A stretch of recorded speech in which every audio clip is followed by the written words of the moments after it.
They say the snow in Aspen reflects the light of winners, but that afternoon, that same light was about to expose another truth, that even those who stand at the peak of success can be diminished by the prejudice of another's gaze. On the frost-covered runway, Julian Mercer, 43, founder and CEO of Nexora Analytics, stood tall against the cutting air. He wore no heavy coat, just a perfectly tailored charcoal vest, his breath turning to mist in the thin mountain air. Behind him, the Gulfstream G650 gleamed in the amber sunlight, a symbol of class, speed, and power he had built with his own hands. The deal he had just closed at a nearby resort was the kind that sent shockwaves through the tech world.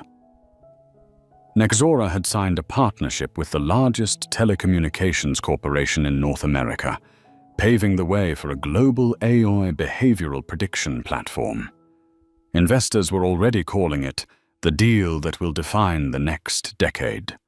But for Julian, it was only another step in a vision much larger, one he had been crafting since the days he coded out of a cramped garage in Oakland. His assistant, Sienna Park, 35, stood beside him with a tablet in hand. The wind loosened a few strands of hair from her tidy bun, but she didn't seem to notice. "We're cleared for takeoff in 15 minutes, Mr. Mercer. Slot confirmed with air traffic control," she said crisply, her voice clear and efficient. Julian nodded with a faint smile. "Excellent, Sienna. By tonight, New York will be alive again." His words were light, but his eyes carried the unmistakable resolve of a man who refused to accept limits. He wasn't born into privilege. His mother had been a nurse, his father a factory mechanic. He knew what it meant to be underestimated, and he had turned the world's doubt into fuel for an empire. The sound of engines grew louder in the distance.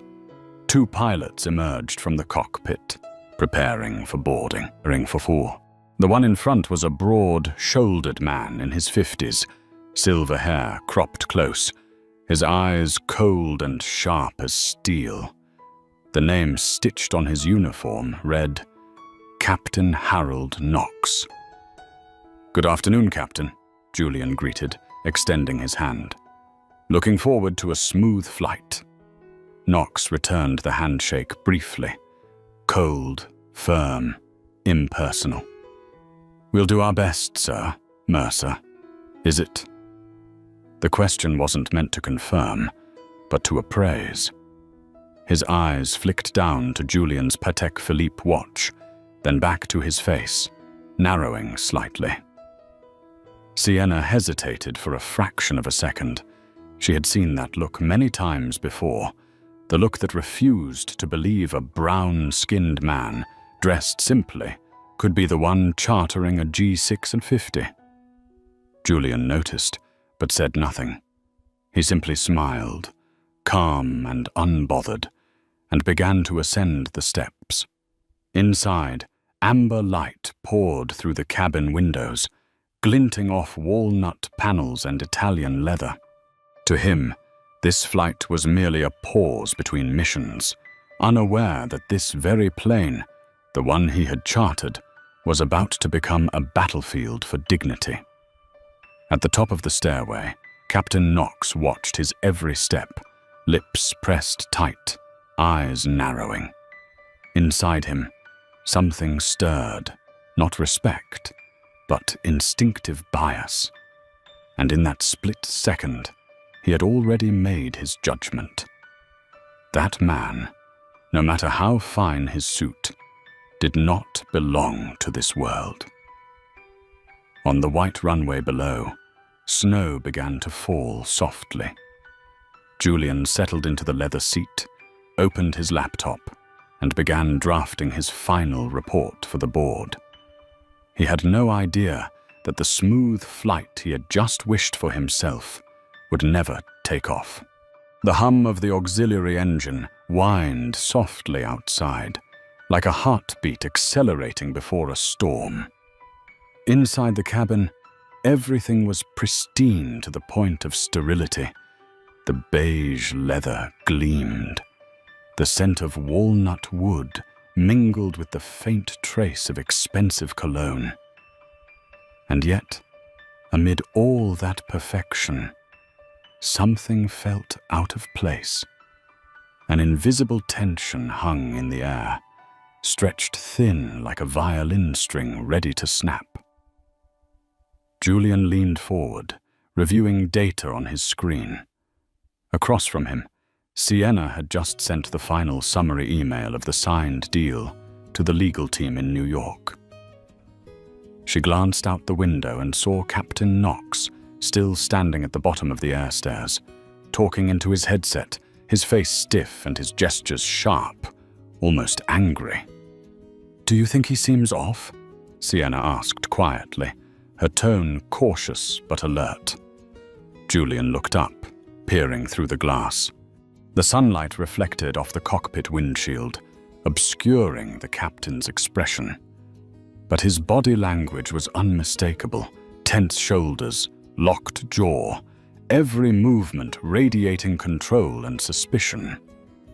"Could be a technical issue," Julian replied evenly. "Or maybe he just wants to remind everyone who's in charge." He didn't know that this so-called authority would soon become a weapon. 5 minutes later, the cabin door opened, not with the usual crisp click, but with a drawn breath and a forceful knock, as if the person entering wanted everyone to hear it. Captain Knox appeared, tall and imposing, his grey eyes as cold as metal.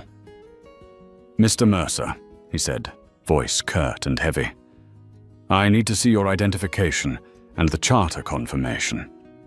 The words sliced through the air like a blade. Sienna froze for a heartbeat, then spoke quickly, her tone still polite, but her gaze sharp. "Excuse me, Captain. Everything has already been verified by ground operations and the sovereign system. I have the electronic confirmation right here." She held up her tablet, displaying the document. At the top of the screen, the line read clearly: "Julian Mercer, Principal Passenger, Nexora Analytics." Knox didn't glance at it. He kept his eyes fixed on Julian, long and cold, as if doubting his own sight. "I need to see your ID," he said. Julian furrowed his brow slightly but stayed silent. He took out his wallet and placed his driver's license on the table. Captain Knox picked it up, studied it closely, his lips pressed into a thin line. A short, dry sound. He checked the photo, then looked up, his expression unchanged. "You say you're the CEO of Nexora?" "That's right," Julian replied calmly, his voice low but steady. "If there's an issue, you can verify through the priority line." Knox gave a faint, dismissive smirk. "We have our own procedures, sir, and sometimes paperwork doesn't tell the whole story." A simple sentence, but beneath it lay an entire world of prejudice. Sienna's grip on her tablet tightened, her face flushing red. "This is the client who paid for the entire charter, Captain. You're insulting a sovereign air customer." Knox turned away coolly. "I'm ensuring flight safety. If there's any doubt, we delay the trip." Julian drew a slow breath, holding on to his composure. He had faced hostile shareholders and relentless media before, but he had never felt the sting of suspicion from someone paid to bring him home safely. In that instant, old memories came rushing back. Being stopped by security guards outside a boardroom and asked, "Are you sure you're in the right place?" The looks that slid past him to find the real boss. He knew exactly what this was, and he knew that if he let anger win, he'd lose. Julian rose to his full height, nearly eye level with Knox, his voice quiet but cutting like a blade. "Captain, you're not protecting safety. You're testing the limits of patience. But let me be clear, you just made your first mistake of the day, and it might be the biggest one of your career." The cabin fell dead silent. The auxiliary engine kept humming beneath them, a steady, muffled rhythm against the steel frame. Knox gave a thin smile, stepping back slightly, but in his eyes flickered a dangerous spark of defiance. Julian knew then this wasn't over. It had only just begun. The cabin door burst open a second time, harder and more deliberate. This was no longer a request, but a declaration of power. Captain Harold Knox filled the doorway, his shoulders broad, his jaw square, his eyes sharp as bullets forged from steel. "Mr. Mercer," he said, his voice cold and heavy, ringing like metal striking the floor. "I've reviewed the passenger manifest. There's a discrepancy in the primary client file. I can't authorize this flight to depart under these conditions. You both need to deplane immediately." Inside the cabin, the air froze solid. Sienna stared at him, eyes wide, her pulse hammering in her chest. "I'm sorry, what did you just say?" "Deplane," Knox repeated curtly, his gaze unblinking. "Right now." Lila Hart, the flight attendant, stood motionless mid-cabin, still holding a tray of orange juice. Her professional smile disappeared. In 8 years on the job, she had never seen anything like this. A captain expelling a charter client. Sienna shot to her feet. "You have no right." Julian raised a hand, stopping her. "It's fine, Sienna," he said, his tone eerily calm. "Let me handle this." He turned to face Knox. "Captain, I chartered this flight, paid in full through the company account. The contract was signed, verified, and logged in Sovereign Air's system. You're jeopardizing your carrier's reputation over a discrepancy you can't even define." Knox crossed his arms, chin lifted slightly, the posture of a man convinced he held absolute authority. "This is a security matter. I don't need to explain further. My decision is final." Sienna stood silent, her hands clenched so tightly her knuckles went white. She wanted to scream, but Julian gave a slight shake of his head. In his eyes there was no anger, only something colder, deeper, understanding. He looked at Knox for a long moment before speaking quietly. "You look at me, and you don't see a CEO. You see someone you've already decided doesn't belong on this plane. Isn't that right?" The question cut through the silence like lightning. Knox's jaw tightened. "I'm not discussing race here, Mr. Mercer. I'm talking about procedure." "Procedure?" Julian let out a quiet laugh. "What procedure states that the lead passenger must look the way you expect?" Knox didn't answer. His gaze shifted for a second, then returned, hardened. "Leave the aircraft, or I'll report to ground control that you're interfering with flight safety." Sienna snapped. "Interfering? You're abusing your authority." But Julian only gave her a calm, steady look. "Sienna, enough." He closed his laptop and slid it into his case, each motion deliberate, precise. Not because he was defeated, but because he was choosing when to strike. He rose to his full height, his face catching the cabin light, cold and sharp. "Captain Knox," he said, his voice low and controlled, every word deliberate. "I suggest you remember this moment, because it will mark the beginning of something you won't be able to stop." Knox gave a thin, mocking smile, arms folded. "Is that a threat?" "No," Julian replied, his gaze unwavering. "It's a prediction." He stepped forward, stopping half a foot from the captain. His breath was steady, cold. "I built my empire on data, Captain. I see patterns, I read behavior, and I predict outcomes. And I've just discovered a new data point. Your name." Knox's brow lifted, his mouth twisting into a half smile of disdain. "Good luck, Mercer. On the ground." He stepped aside, allowing Julian and Sienna to pass, while Lila Hart could only lower her eyes, ashamed and frightened. As they descended the stairs, the wind whipped snow against their faces. Julian drew in a long breath, not from the cold, but to steady the storm gathering inside him. He was not a man easily offended, but his silence was never weakness. It was the calm before something powerful. Inside the cabin, Knox slammed the door shut. The metallic click echoed like the sound of a gun chamber locking. Lila looked at him, her voice trembling. "Captain, are you sure?" "Quiet," Knox snapped. "I'm the authority here. No one questions me on my plane." The words rang through the cabin, sharp and metallic, but they were also his own sentence of doom. On the icy tarmac, Julian and Sienna walked side by side, their shadows long across the snow.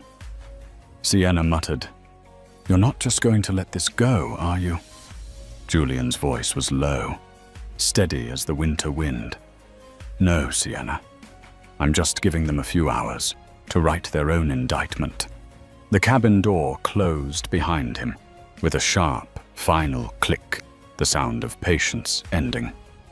On the mist-covered runway, Julian Mercer stood tall, his eyes cold and still, almost frighteningly calm. Behind him, the Gulfstream G650 gleamed under the pale light, its reflection blurring across the snow whipped by the wind. He said nothing. He simply watched the aircraft he had chartered and been expelled from take off without him. Beside him, Sienna Park walked briskly, her anger still burning. "Unbelievable! They kicked us off our own flight. I'm calling the operator. We'll sue them." Julian remained silent, walking slowly toward the terminal, each step heavier than the last, weighed down not by the winter chill, but by the frost spreading from within. "No," he said finally. "We're not suing." Sienna stopped short. "Not suing? Julian, he insulted you. He insulted the entire company." "And that," Julian interrupted, his eyes glinting, "is why we'll do something far worse." In the private lounge, the golden light reflected off the glass, outlining his calm figure in the window, more like a man plotting his next move than a victim seeking justice. Sienna gripped her phone, tapping furiously, her voice shaking. "I called Sovereign's operations line. They transferred me to a customer experience manager. Can you believe that?" Julian didn't answer. His gaze was fixed outside, where the G650 was taxiing, its engines beginning to roar. In his eyes was no anger, only the cold calculation of a man who had spent a lifetime mastering storms. He took out his phone and opened his contacts. 2 names appeared. Maya Ellison, head of communications at Nexora, and Daniel Coe, chairman of the board. He called the first. "Maya, I need a press statement in 1 hour," he said, his voice calm, dangerously calm. On the other end, Maya's voice was steady. What should it say? Just the truth. No emotion, no accusation. But make sure the reader feels the chill in every word. He paused briefly, then added, "And include one line. Nexora is reviewing its multi-million-dollar corporate account with Sovereign Air Charter." There was a second of silence. Maya understood immediately. That line, sounding like simple procedure, was, in the corporate world, the coldest declaration of war. "Understood, Julian. It'll be live on PR Wire in 60 minutes. He ended the call, then dialed the second number. "Daniel," he said when the older man answered, "I need you to gather the shareholders. There's going to be a media storm. Not about us. About them." "What happened?" Daniel asked, his tone low and cautious. "Nothing serious," Julian replied evenly. "Just a pilot who thinks skin color decides who deserves a leather seat." There was a pause, followed by Daniel's sigh. "Do you want me to reach out to Sovereign?" "No," Julian said softly. "I want you to stand back and let the market teach them the lesson." He hung up and turned to Sienna. "Book me a flight to New York. Any airline, but not Sovereign." Sienna looked at him, still in disbelief at his composure. "You're not angry?" Julian smiled faintly, a smile almost cold. "Sienna, I'm not angry. I'm just collecting data." "Data?" "Yes, a rare variable, one worth analyzing to see how much market value it can wipe out in 24 hours. His tone was quiet, but the weight of it made Sienna's skin prickle. She had worked with Julian for 8 years, had seen him dismantle rivals with a single signature, shake markets with a single post. But she had never seen him this silent. And she knew, when Julian Mercer was silent, it was the most dangerous moment of all. Outside the glass, the G650 began to move down the runway, its navigation lights flickering across the snow like distant embers. Julian stood motionless, watching, his eyes reflecting that cold light. "Fascinating," he murmured. "They're taking off, yet they don't realize everything they have is about to crash." Sienna looked at him, unsure whether to fear or admire him. He kept his eyes on the departing jet, his voice dropping to a near whisper. "People think power lives in the cockpit, Sienna. But in this world, real power lives in the ones who write the story." As the sun disappeared behind the Rockies, the first traces of night began to settle over Aspen Airport. In the quiet lounge, Julian Mercer sat alone, eyes fixed on his phone screen. The clock read 7:32 p.m., right on schedule. The press release had gone live. No sensational headlines, no accusations, just words so precise and cold, they cut like a scalpel.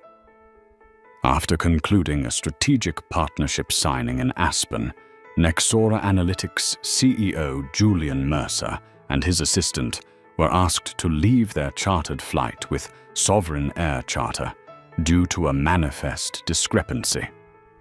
No further explanation was provided. Nexora is currently reviewing its multi-million-dollar corporate account with Sovereign Air.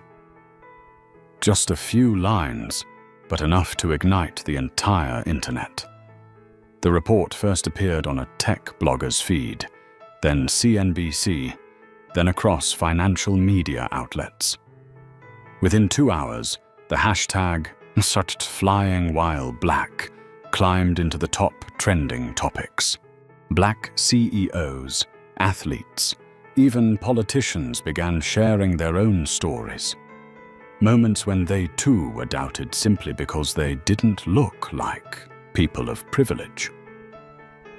Meanwhile, in New York, at the headquarters of Sovereign Air Charter, Victor Langley, the company's 66-year-old CEO, was having dinner with his wife. His phone buzzed relentlessly.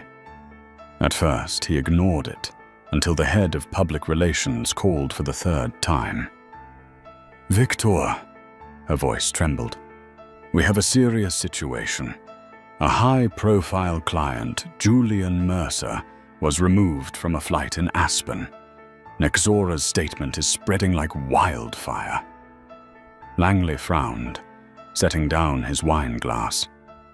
"Mercer, Nexora. They're one of our top 5 corporate clients." "Yes, and now the entire internet is accusing us of discrimination." He stood abruptly. "Get in touch with flight security. Find Knox. I want to know exactly what happened." But Knox didn't answer. Meanwhile, the PR team scrambled into an emergency meeting, hastily drafting the kind of damage control statement every collapsing company knows too well. Sovereign Air Charter is aware of the incident on tonight's Aspen flight. We prioritize safety and procedure above all else. An internal review is underway. We apologize for the inconvenience caused to Mr. Mercer.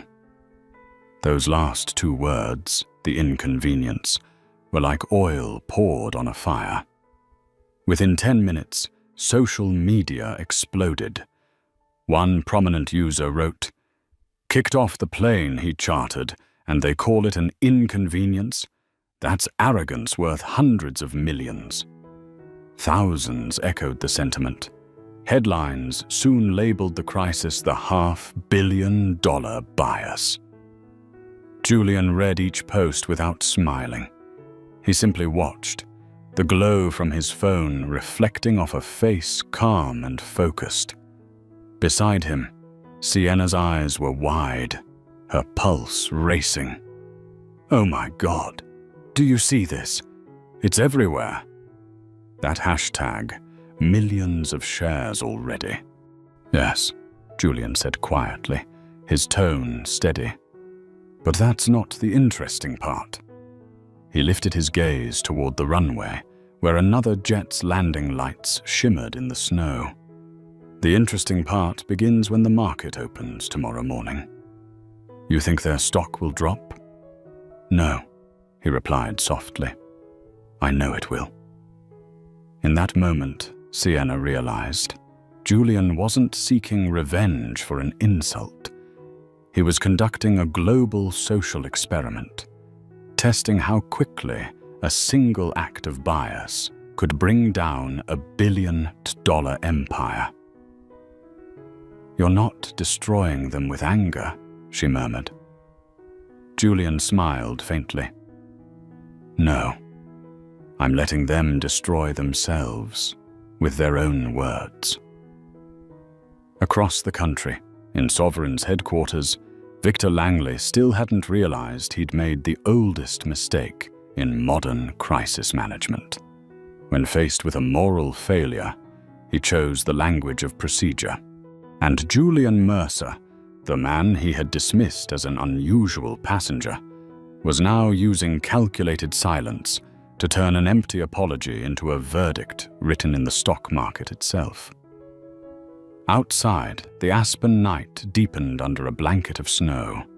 The Sovereign G650, now just a distant streak of light, cut through the black sky. Julian watched it, his voice low, almost a whisper meant only for the universe. Sometimes, 2 wrong words are enough to make an entire empire fall. Morning in New York opened with the metallic rhythm of the financial world, the chorus of ringing phones, the rapid tapping of keyboards, and the quickened breath of people who lived and died by numbers. But today, one name echoed louder than any stock symbol: Sovereign Air Charter. When the clock struck 9:30, the opening bell rang, an anthem of hope and beginnings for most. But for Sovereign, it sounded like an executioner's blade. On the 50th floor of their Manhattan headquarters, the Bloomberg chart flickered for only a few seconds before plunging downward. Yesterday's closing price had been $62.50. This morning, it opened at $54.20, nearly 15% wiped out in the first heartbeat. A trader shouted, "What the hell happened to Sovereign?" His colleague answered without taking his eyes off the screen. "Media. Nexora's statement. They just killed a brand with 4 sentences." In Sovereign's main boardroom, CEO Victor Langley and his senior executives sat in a tense row, the glow of the screens casting pale reflections on their faces. Outside, a curtain of early winter rain blurred the skyline, as if even the skyscrapers were bowing their heads. "How bad is it?" Langley rasped. $49.75, CFO Gerald replied, his hands trembling around an iPad, and still dropping. "That's impossible. It was just a minor incident." "Not anymore," Gerald said. "They're calling it a trust crisis. The press is asking if our pilots can arbitrarily remove a $1 million charter client. What other rot is hidden inside this company?" The communications director spoke up, her voice rising with panic. Hashtag Sovereign problem is #1 worldwide. Celebrities, CEOs, even members of Congress are sharing it. Clients are canceling charter contracts. Refund requests are flooding in. Langley gripped the armrest of his chair. "Get me Knox. I want to hear from him directly." "He hasn't answered, sir. There's word he filed a report but went home. The report says, and I quote, passenger did not match the manifest description and posed potential security risks." Langley gave a bitter laugh, though fear flickered behind his eyes. Security risk? He called a black CEO a security risk? No one replied. Only the sound of numbers collapsing filled the room. 48, 47, 40. 5. On the 92nd floor of Nexora Tower, Julian Mercer sat before the panoramic glass wall, watching those same numbers fall in real time. He wasn't smiling. He wasn't gloating. He was simply silent. Sienna entered and set a coffee beside him. "Breaking news. CNBC is calling it the Mercer effect. They're saying Sovereign stock is reacting to a lesson in ethics." Julian took a slow sip, his eyes still on the graph. "Not ethics, Sienna. Justice. Market justice. It doesn't need courts or laws. It only needs truth." Across New York, trading floors erupted in chaos. Automated algorithms, ironically powered by Nexora's own AI technology, scanned the internet for keywords like scandal, racism, and investigation, measuring public sentiment. The result? Automatic sell-offs of Sovereign shares. Within 45 minutes, the company had lost nearly $250 million in market value. Inside Sovereign's boardroom, Langley slammed his fist on the table. "Suspend trading. File for a market inquiry. Issue an official statement immediately." "We already did," the PR director said weakly. "But everyone's seen Nexora's post. It's factual. And the media's demanding the cockpit audio." Langley roared. "Then where is Knox? I want him suspended now." In a quiet house in suburban New Jersey, Captain Harold Knox sat on his sofa, staring at the financial news. His name flashed on the screen beside the words, "Captain under investigation." His face went pale. No, I was just following protocol," he muttered. His wife stood in the doorway, eyes full of fear. "What did you do, Harold?" He didn't answer. He only stared at the screen, watching sovereign stock continue to fall like a stone. And high above Manhattan, in Nexora Tower, Julian leaned back in his chair, the city's reflections dancing across the glass behind him. "You just made an airline lose hundreds of millions with 4 sentences," Sienna said quietly. "Don't you think that's a bit cold?" Julian smiled faintly, his expression unreadable. "I didn't do anything. I just held up a mirror. What they saw in it, that was their choice." Outside, rain hammered against the windows, blending with the frenzied rhythm of Wall Street. And in the storm's reflection, one truth became clear. Disrespect doesn't just cost a man his dignity. It can bring an empire to its knees. While Wall Street reeled from the market chaos, in another corner of Manhattan, inside a cluttered office filled with half-empty coffee cups and stacks of papers, Nora Patel, investigative journalist for the Financial Chronicle, was scrolling through the coverage of the sovereign scandal. Her eyes stopped on one headline. $250 million vanishes in 2 hours because of one word. She smirked. One word? There has to be an entire rotten system behind it. At 38, Nora was the kind of journalist who kept CEOs awake at night. Short black hair, sharp eyes that never blinked in the face of power. She had already taken down 3 corporate frauds, and now her instincts told her that the Mercer sovereign affair wasn't just about race. It was a window into a decaying culture of privilege. She picked up her phone and called an old contact at the Federal Aviation Administration. "Mark, I need you to check a name for me. Captain Harold Knox, Sovereign Air Charter." The voice on the other end hesitated. "It's him. The entire FAA is talking about it." "Anything in his history?" Nora asked. Mark sighed. "Officially clean, but in the internal customer feedback file, 3 unresolved complaints, all from passengers of color or Middle Eastern descent, each marked as personality conflict." 3? Nora raised an eyebrow. "And he still flies VIP charters?" "Money, Nora. And the name Knox has strong protection." She hung up, opened her laptop, and began typing rapidly. The facts clicked into place like blood-stained gears. She knew what she needed. An insider.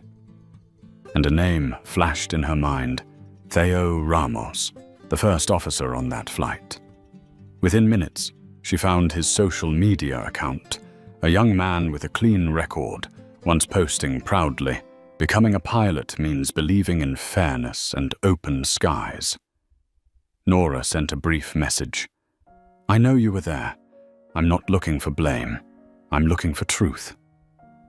2 hours later, her phone buzzed. A reply appeared. "Meet me at the cafe near Teterboro, 9 a.m. tomorrow." Nora smiled, took a sip of cold coffee, and whispered, "The door just opened." The next morning, the small cafe near Teterboro Airport was shrouded in fog.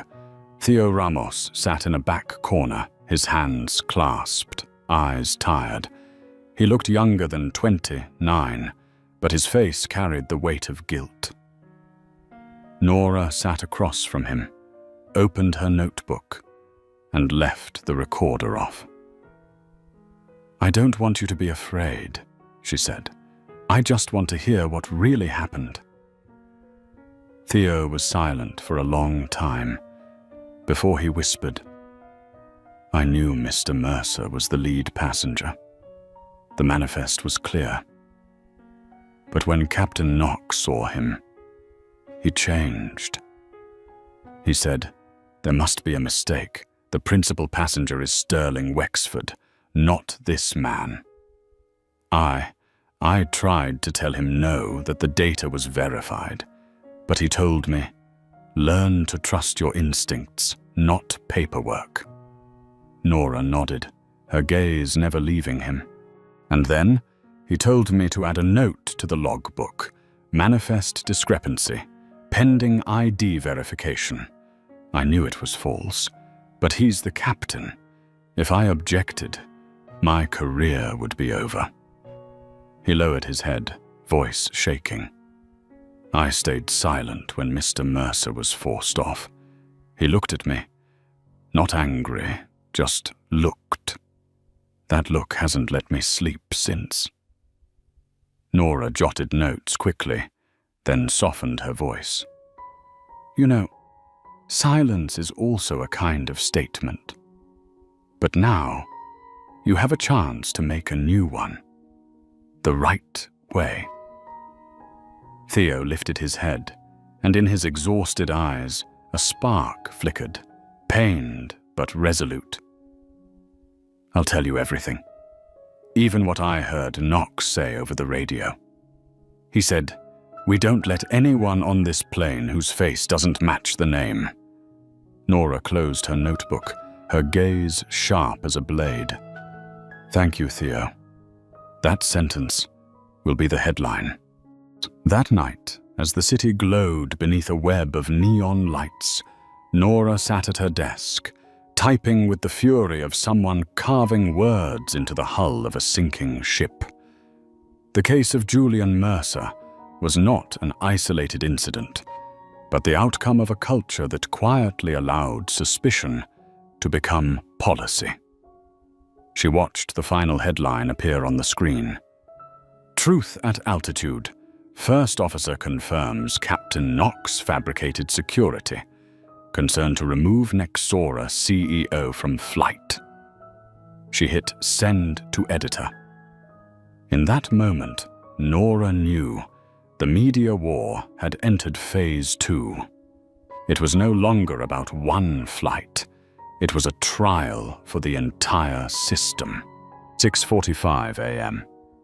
The first light of dawn cut through the windows of the Financial Chronicle newsroom like a blade slicing through the dark. On the editor-in-chief's monitor, Nora Patel's headline blazed in bold letters. "The $250 million lie. First officer confirms captain fabricated security reason to remove Nexora CEO from flight." The publish button was pressed, and within seconds, the article spread like wildfire. Financial outlets, tech blogs, aviation forums all erupted at once. Every line Nora wrote, concise, sharp, with quotes, evidence, and witnesses, hit Sovereign Air Charter like a bullet straight to the heart. The hashtag, "The 250 million lie," flooded Twitter, LinkedIn, and Reddit. At Sovereign's headquarters, Victor Langley had barely entered his office when he saw the data storm. His secretary's voice trembled. "Sir, the article's out. They have evidence, Ramos's confession." Langley's face went pale. "Impossible. Do they have recordings?" "No, sir, but they have his own words and FAA confirmation." He sank into his chair. On the screen before him, the company's stock chart plunged in a vertical line. In his New Jersey home, Harold Knox was having breakfast when his phone began to buzz non-stop. His name was everywhere. Veteran pilot lied to expel black CEO. FAA launches emergency investigation. First officer admits, I stayed silent because I was afraid. His coffee cup slipped from his hand and shattered on the floor. He turned on the TV, only to see his own face on CNN. The anchor read aloud, Pilot Harold Knox has been suspended indefinitely following allegations that he fabricated a security concern to remove a paying black passenger from a private charter flight. His entire body shook. No, I was just following procedure. But the words dissolved into the air. Outside, news vans lined his street, cameras pointed at his front door, neighbors watching through their windows. Back at Sovereign's offices, the PR director entered, hands trembling as she handed Langley a document from the FAA. Sir, they've confirmed it. Knox had 3 prior passenger complaints, all suppressed. Now they're launching a full investigation into the company. Langley's throat tightened. 3 complaints? And we buried them? CFO Gerald lowered his head. Not just buried. We promoted him last year. The silence in the boardroom was suffocating. One executive finally muttered, the press is calling it a culture of concealment. Investors are pulling out. They're asking if our pilots can lie. How can our planes be trusted? On the screen, the Sovereign Air Charter logo flickered beneath a news ticker that read, Sovereign loses an additional $320 million in 48 hours. Major investors terminate contracts. Meanwhile, on the top floor of Nexora Tower, Julian Mercer sat by the window, the morning light reflecting across his calm face. Before him lay a printed copy of Nora Patel's article. Sienna entered, setting a cup of tea on his desk. You've read it? Yes, he said quietly. It doesn't just expose Knox. It exposes an entire system built to ignore its own rot. Sienna looked at him, a mix of admiration and unease in her eyes. They're calling you the face of a new corporate ethics revolution. But are you happy about it? Julian shook his head slowly.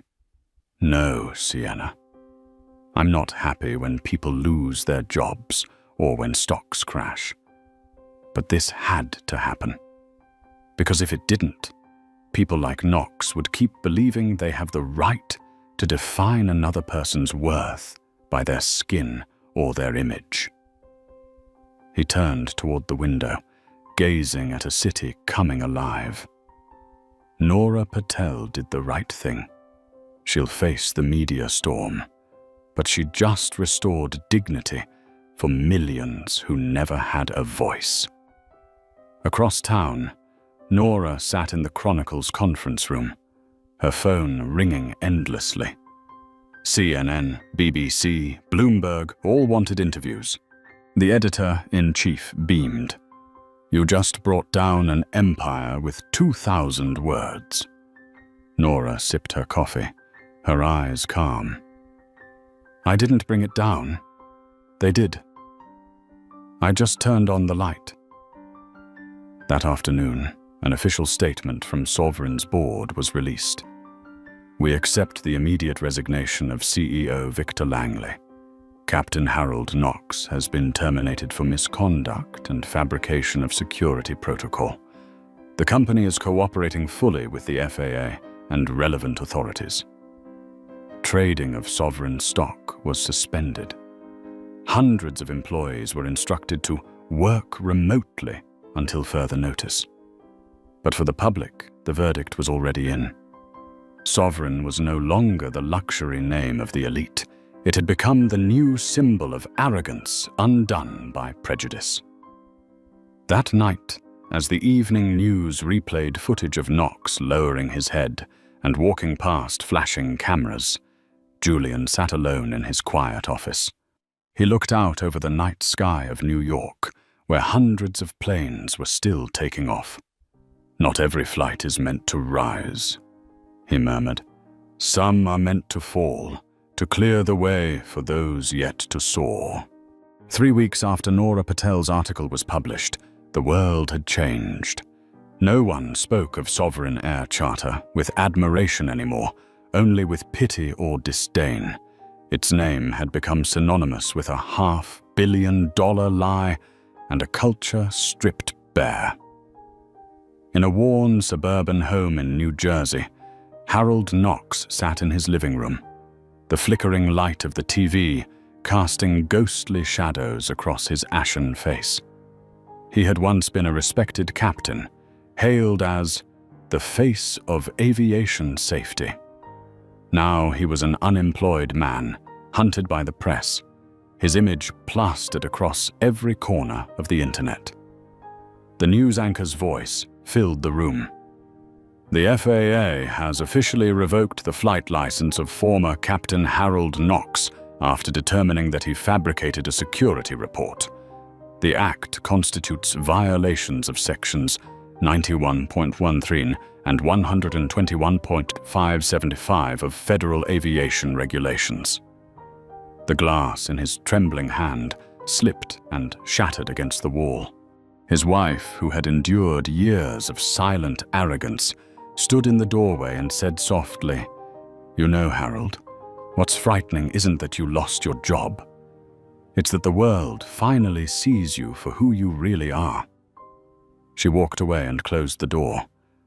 This time, the sound was quiet, but to Knox it felt like a verdict. Days later, headlines showed his house sealed for foreclosure. Knox stood on the sidewalk holding a few boxes, his face hollow. No one cursed him. No one pitied him.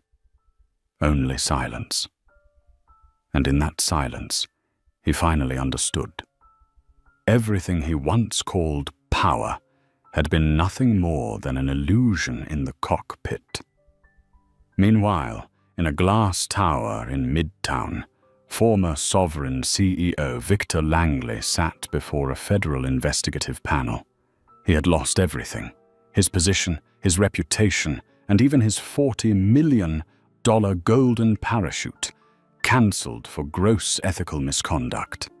Witnesses later said that after the hearing, he sat alone for hours in an empty room, murmuring to himself, "We were just following procedure. We didn't mean any harm." But that very procedure had destroyed his company. 2 months later, Sovereign Air Charter was sold to a European conglomerate for barely a tenth of its pre-crisis value.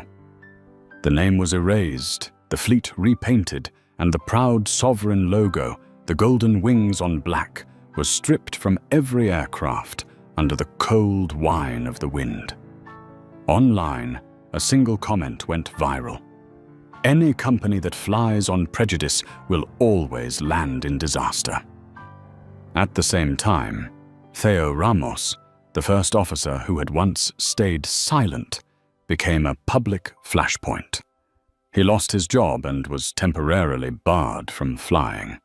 But unlike Knox, he didn't hide. He sat down for an interview with Nora Patel, his voice unsteady. "I was wrong.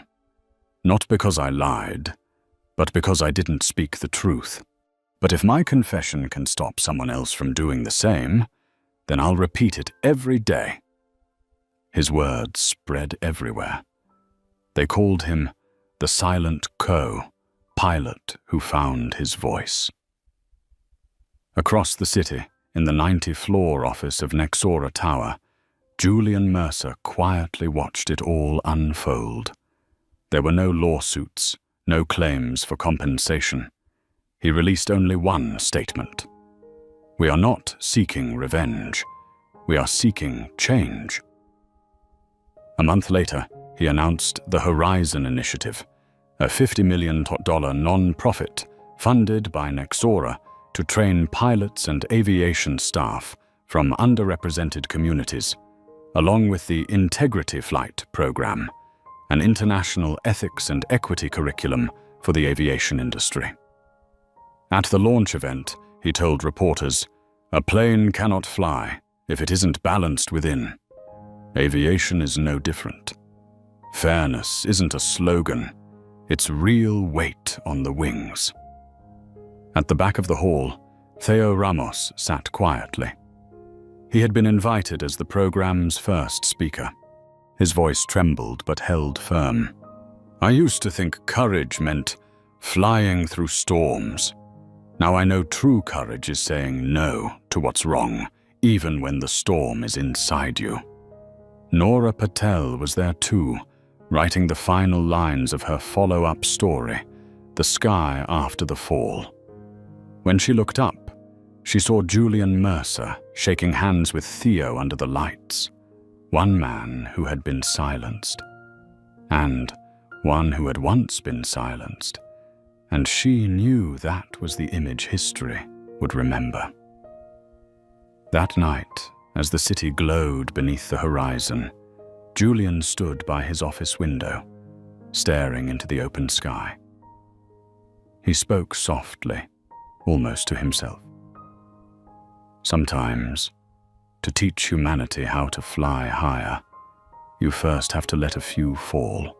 6 months later, over the skies of New York, the morning light washed across the glass towers, reflecting off the new Nexora Tower, now a symbol of a different era, cleaner, brighter, and fairer.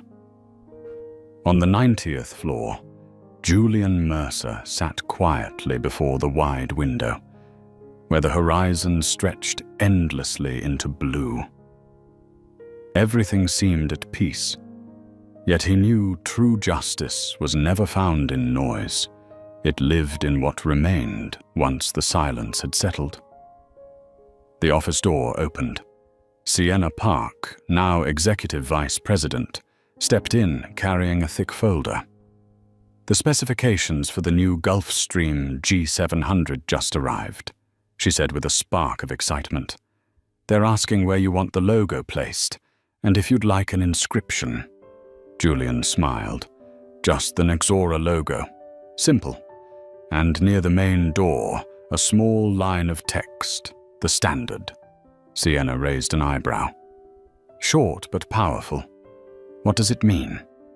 He turned to her, his eyes calm but resolute. "It's not a slogan, it's a reminder. In this world, people think respect is a reward. But to me, it's a baseline requirement. That's the standard, Sienna. Nothing more, nothing less." She nodded, understanding.